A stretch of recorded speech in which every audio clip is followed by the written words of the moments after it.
जय जगन्नाथ। आज मार्गशीर मास कृष्ण पक्षर अष्टमी तिथि। यहाकू समग्र उत्कल रे प्रथमाष्टमी बोली कुहा जाय थाए।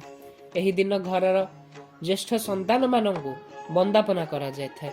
तेणु एही पर्व श्रीमंदिर रे मध्य एक विरल भाव रे पालन करा जाय थाए। आसंतु जानिबा एही विषय रे। श्रीमंदिर रे एही दिन भोग मंडप भोग बढ़िबा परे तीन बाड़र मैलम करा जाय पूजा पंडा सेवकों द्वारा महास्नान पूजा अनुष्ठित होता है।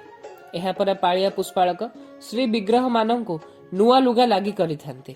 ताहापर पूजा पंडा पति महापात्र एवं मुदिरस्थ सेवक घटुआरी घर ठारू चंदन बीजे कराई आनी तीन बाड़रे लगी कराई थांते।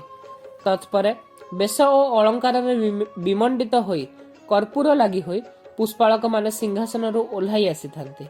ताहापर शुद्ध सुआर पूजा ठा करिबा परे तीन बाड़रे पूजा पंडा पति महापात्र और मुदिरस्थ वरुण पूजा करिथांते।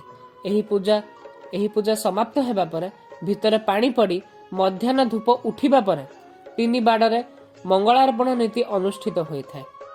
एही नीति परे फुलपुरिया खदी और छेदा प्रसाद लागी हेला परे वंदापना अनुष्ठित होइथाय।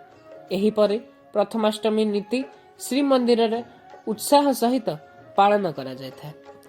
जय जगन्नाथ।